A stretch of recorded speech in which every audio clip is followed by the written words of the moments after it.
Have you ever watched the person you love become a stranger right before your eyes? It started with a flinch, just a tiny, almost imperceptible twitch when I reached for her phone, thinking it was mine. We were at our favorite Italian place in Chicago, Gino's East on North LaSalle, the scent of deep dish pizza hanging in the air. Her hand shot out, covering the screen like she was protecting state secrets. Her eyes, the ones I'd fallen in love with over a decade ago, were wide with something I'd never seen before. Pure, unadulterated panic. She laughed it off, a brittle sound that didn't reach her eyes, saying she was waiting for a work email. But in that split second, as her body tensed and her smile became a mask, I knew something was wrong. Single, reflexive flinch was the first loose thread in the tapestry of the life I thought we'd debuilt, and I couldn't stop myself from pulling it. If you genuinely enjoy our stories, please subscribe to the channel. Tell us where you're from and what time it is right now. It's always fascinating to know how far our story flows. Isabella had always been ambitious, a shark in the world of corporate law, while I was a high school history teacher, content with my books and my quiet life. The differences in our worlds used to be a source of playful banter. Now they felt like a chasm. After that night at Gino's, the chasm widened into a canyon. Her phone, once a shared device for music and photos, became a fortress. It was always face down on the nightstand, angled away from me on the couch. She started having late-night client emergencies and weekend work retreats that I was uninvited to. When I'd ask about her day, the answers were clipped, vague. It was fine, she'd say, her focus locked on her laptop, her fingers flying across the keyboard.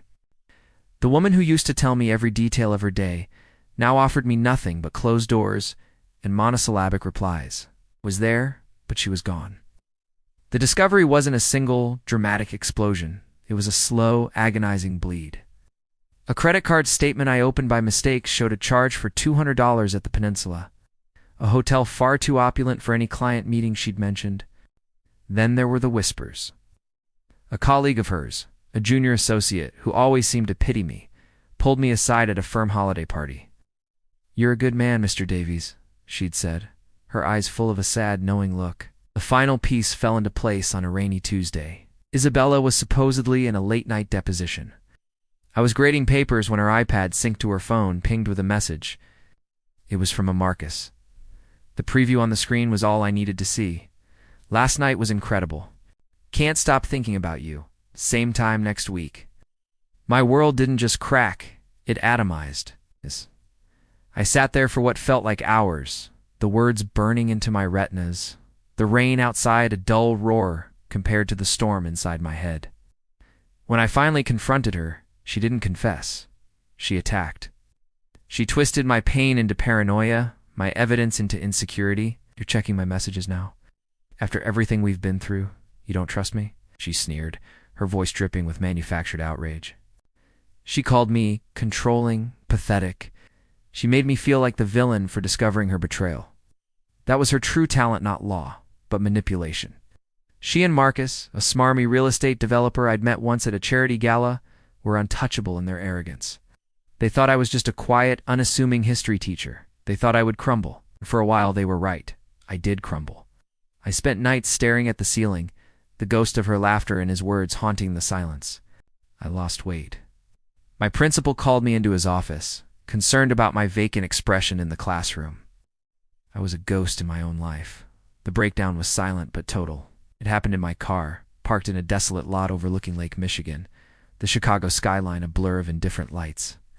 The dam of denial I'd built finally broke, and a cold, hard clarity washed over me. I wasn't just sad. I was incandescent with rage. A quiet, patient, methodical rage had humiliated me. They had taken my loyalty and shattered it. They thought I was weak. They were about to learn how wrong they were. That night I stopped being the victim. I became a strategist. My classroom lessons on military history, on Sun Tzu and the art of war, suddenly felt intensely personal. The first rule of engagement, know your enemy, and I would learn everything. I started gathering my proof with the meticulousness of a historian excavating a lost city. I hired a private investigator, a grizzled ex-cop, who specialized in marital infidelity. He was worth every penny. He gave me photos Isabella and Marcus kissing in a dimly lit booth at a bar in the Gold Coast. their hands intertwined. He gave me hotel receipts, timelines, and even a recording of a phone call where they laughed about how oblivious I was. I opened a new secret bank account. I contacted a divorce lawyer, one of the most ruthless litigators in Chicago, recommended by my pie. We met in a sterile office on the 40th floor of a skyscraper downtown. I laid out the photos, the documents, the entire sordid timeline.